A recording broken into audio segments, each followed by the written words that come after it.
stretch. They're going to be right back up because here comes Adam Petty, and he's going to take the position away from Sauter as well. Mike Miller, trouble on the front straightaway. Joe Knott spins and a hit tag by Steve Holtzhausen. Kevin Noodleman involved. Oh, my goodness.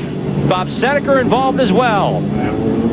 Wow, the front straightaway of the I-70 Speedway has meant nothing but trouble all night long for the competitors of the American Speed Association. This could be called a new trick track. We saw Mike Garvey lose it off of turn number 4 for apparently what was oil on the racetrack. Then we see Mike Miller, a driver who knows this track very well, spinning on the front stretch. There's Miller unbuckling. You saw Bob Seneker in the 84, insult added to injury as he was already laps down. And Miller's going to get a break he was not looking for. All lead lap cars can come down pit lane. There were 14 of them at the halfway point. Mike Miller was among them. Now he's on the front stretch being attended to. Joe Knott's crew, a fantastic pit stop for the Tecumseh guys. He went spinning backwards past Mike Miller, so great job to get righted and first out. And still held up is Holtzhausen now, as they have problems on the left rear of that car. Still fighting it.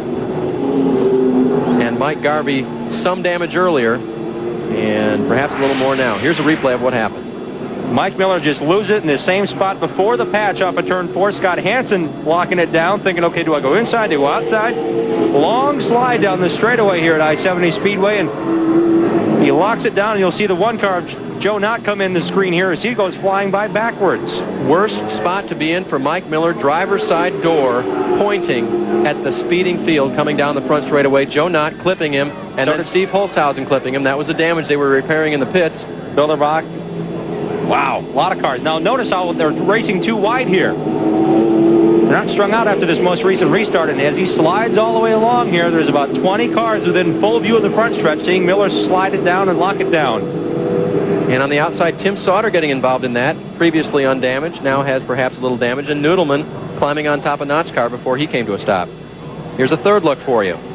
Look at how many cars are right behind Mike Miller from this camera angle off of turn number 1. We see Joe Knott spinning to the inside as he may have gotten some help, but as it turns out, he helped him a bunch. And we see Steve Holtzhausen sandwiching the one car there, and as the smoke clears, 2 cars that remained were Mike Miller, and on the inside, the very right-hand side of your screen, Kevin Noodleman. And Peter Cozzolino in the McDonald's car skating through. You're Rick Beebe. Here's what you did or saw behind you as it took place.